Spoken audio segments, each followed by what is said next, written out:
apa yang dilakukan ketika istiqomahnya menurun atau iman lagi menurun? Bukan kita aja ya. Para sahabat juga imannya yazidu wa yanqus. Kemudian ulama mengatakan yazidu bit ta'ah wa yanqusu bil ma'siyah. Iman itu bertambah dengan ketaatan dan berkurang karena dosa dan maksiat. Bahkan ada sahabat yang mengadu kepada Nabi gini, "Ya Rasulullah, saya kalau berada di sisimu, saya semangat beribadah. Bahkan seolah-olah saya bisa melihat surga langsung dari tempat duduk saya. Tapi kalau saya kembali kepada keluarga saya, iman saya jatuh, turun. Ini gimana ya Rasulullah?" Kata Nabi, "Seandainya keadaan kalian seperti saat kalian bersamaku, maka malaikat pasti akan datang untuk menjabat tangan kalian. Tetapi sa'atan fasa'atan," kata Nabi, ada masanya naik, ada masanya turun, dan itu adalah fitrah manusia. Terus apa yang kita lakukan ketika iman kita sedang turun? Saya juga tidak tahu, tetapi kita mendengar nasihat dari ulama saja, bukan nasihat dari saya. Kalau kita iman lagi turun, cari orang soleh, dekati orang soleh. Ya ayyuhalladzina amanuttaqullah wa kunu ma'as shadiqin. Wahai orang-orang yang beriman, bertakwalah kepada Allah dan sertailah orang-orang yang benar, yaitu orang-orang yang soleh. Karena hanya dengan menyertai orang soleh kita bisa menjaga keimanan kita. Jangan sampai drop banget. Mungkin tetap turun, cuma gak sampai drop, gak sampai habis-habisan. Karena Nabi mengatakan almar'u ala dini khalilih, seseorang itu tergantung agama sahabatnya. Makanya banyak-banyak berteman dengan orang soleh. Lagi kurang semangat menghafal Al-Quran, cari orang-orang yang semangat menghafal Al-Quran, yang hafiz, yang murojaahnya sehari 5 juz, 3 juz, jadi semangat lagi. Lihat di internet anak-anak kecil yang hafal Al-Quran, sebulan hafal 30 juz, satu hari 1 juz, itu hafalan baru loh. Satu hari 1 juz, sebulan 30 juz, dan mereka gini-gini terus, jadi semangat lagi. Lagi kurang semangat dalam berinfak, dekati orang-orang yang dermawan, yang jawad, yang kalau lagi berinfak bikin kita malu. Ada pembangunan masjid, infak dia 100 juta, tulisnya hamba Allah. Kita infaknya 100.000, nama kita di bold semuanya, huruf besar semuanya. Padahal jauh dibandingkan infak dia, akhirnya semangat lagi. Apapun yang kita ngalamin kayaknya lagi kurang nih semangat dalam beramal solih, carilah orang yang baik dalam amal itu. Karena tidak ada yang sempurna, perfect dalam segala hal ya. Setidaknya, oh ini ustadz ini atau teman yang ini dia lebih dalam hafalan Al-Quran, yang ini lebih dalam sholat tahajud, yang ini lebih dalam akhlak, yang ini lebih dalam dakwah, yang ini lebih dalam hal ini, dalam hal itu, dan seterusnya.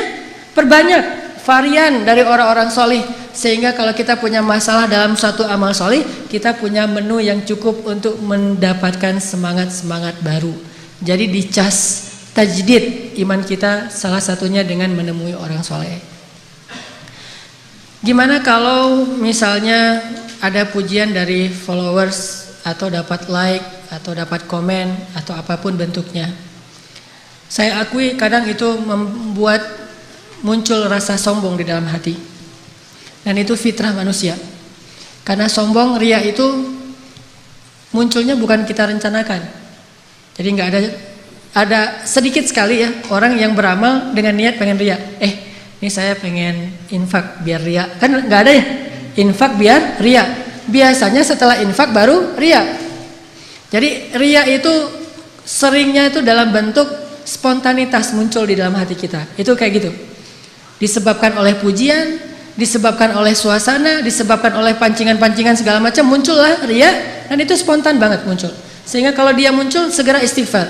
Dan jangan sampai gara-gara kita takut riya jadi tidak beramal. Jangan sampai kayak gitu.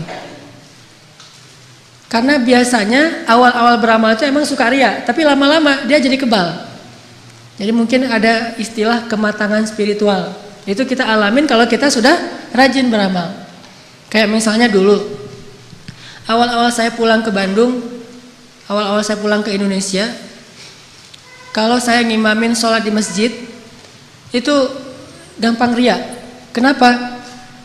Karena setiap kali saya ngimamin sholat di masjid, orang datang setelah sholat kemudian salaman dengan saya, terus dia bilang, "Ustadz, ini pertama kali saya sholatnya bisa nangis, Bahkan di Masjidil Haram aja saya nggak bisa nangis, tapi di belakang ngimamin Ustadz saya bisa nangis, khusyuk banget, bacaannya enak. Muncul, wah saya tuh. Muncul kan ya, rasa riak, sombong. Sehingga besok-besoknya kalau mau baca Quran, dibagus-bagusin lagi. Bahkan dalam hati kadang-kadang ada kalimat, nih ya, dengerin, ini gini baca Quran yang benar tuh. Gitu. Itu awal-awal ketika kita beramal kayak gitu. Tapi bukan berarti daripada gitu saya mau baca yang biasa-biasa aja. Alhamdulillahirabbil alamin, arrahmanirrahim, maliki yaumiddin. Kenapa Ustadz? Takut riya. Ya, itu justru mungkin riya yang baru. Dia riya dengan sifat tawadu. Kan banyak kan orang yang riya dengan sifat tawadu. Dia rajin tahajud sekian 10 tahun tahajud nggak pernah tinggal. Ada temannya baru hijrah bilang, gimana ya biar bisa tahajud? Saya susah banget tahajud. Alarm saya pasang semuanya ada 10-10-nya bunyi tapi saya nggak dengar. Sekalipun saya belum bisa tahajud. Paling banter saya bisa witir, itu juga rakaat terakhir udah mentok dengan azan subuh. Ini gimana ya caranya, tipsnya? Kata dia yang udah 10 tahun tahajud. Saya juga nggak tahu. Mungkin ini pengalaman saya ya, karena saya juga masih belajar. Udah 10 tahun sih saya tahajud. Dari pengalaman 10 tahun saya tahajud, mungkin memang harus banyak-banyak berdoa sebelum tidur. Kan bagus kan tipsnya ya? Harus wudu. Kemudian jangan hanya mengandalkan alarm, tapi harus niatnya yang kuat. Itu yang membuat saya alhamdulillah 10 tahun gak pernah tinggal tahajud. Habis semuanya tuh. 10 tahun beramal, semalam pun tidak ada nilainya di mata Allah kan? Tapi jangan gara-gara takut riya, kamu belum bisa tahajud. Saya mah takut tahajud. Kenapa? Daripada saya tahajud terus riya, mending kayak gini aja. Nah, itu juga salah. Kenapa nggak mau hafal Quran? Udahlah saya cukup dengan Al-Kafirun, An-Nasr, Al-Ikhlas, Al-Falaq, An-Nas. Kenapa? Daripada nanti saya capek-capek ngafal Quran terus disebut hafiz jadi gugur semuanya, mending saya nggak usah disebut hafiz. Kenapa nggak pergi berangkat udah mampu? Daripada nanti saya jadi riya gara-gara disebut Pak Haji, Bu Hajah, mending saya jadi orang biasa aja. Ini riya yang lain, riya dengan sifat tawadu. Saya nggak bisa apa-apa, dalam hati saya orangnya tawadu ya. Itu namanya. Ada yang riya dengan istighfar. Istighfar dia pakai cetekan itu yang ada angkanya. Pas ngeliat orang lain angkanya baru 100, dia 7.000. Astagfirullahaladzim.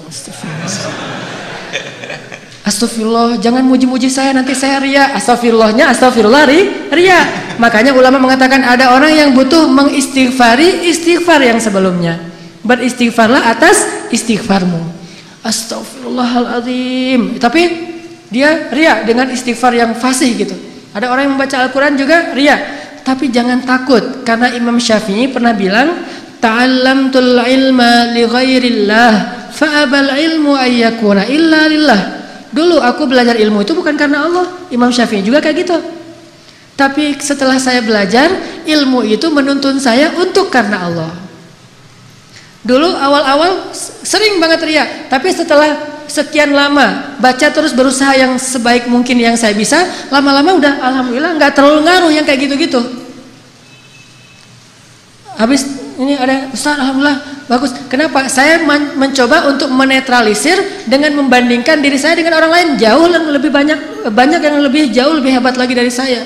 Buka YouTube, ada Toha Junaid, ada banyak sekali, termasuk bahkan yang sekarang bareng-bareng dengan saya di Pemuda Hijrah, ada Muzammil Hasbala, ada Taki Malik, ada Ibrahim Quran, ada banyak yang mungkin lebih muda dari saya, bacaannya lebih bagus, hafalannya lebih banyak. Dan siapa saya dibandingkan mereka? Karena membandingkan dengan orang yang lebih hebat, jadi kamu belum tahu aja lebih hebat dari saya. Mungkin kamu baru ketemu saya. Coba nanti ketemu yang lebih hebat. Anak kecil 7 tahun menghafal Al-Quran, sebulan hafiz 30 juz, dalam waktu 6 bulan dia hafal dengan 10 qiraat. Siapa kita dibandingkan dia? Jadi kalau ingat ke sana, jadi dia aja belum tahu. Alhamdulillah Allah menutupi aib saya. Dan mudah-mudahan saya lebih baik dari apa yang dia persangkakan gitu. Jadi kalau ada yang kayak gitu-gitu, tetap saya akui kadang-kadang muncul riya, tapi istighfar. Muncul sombong, tapi istighfar. Followers misalnya 1000 gitu, ada yang 10.000, ada yang 100.000. Apa sih yang mau dibanggain? Lagian yang nge-follow kita itu manusia. Lebih bangga lagi kalau followersnya itu malaikat. Yang tadi begitu posting, yang like Jibril. Wah itu keren. Nih yang like misalnya Wisnu, Nah, ini manusia banget kan? Yang itu yang nge-like Mikail, yang nge-like Israel. Wah, Israel nge-like gitu kan, bahaya tuh. Kalau Israel udah nge-like berarti udah deket.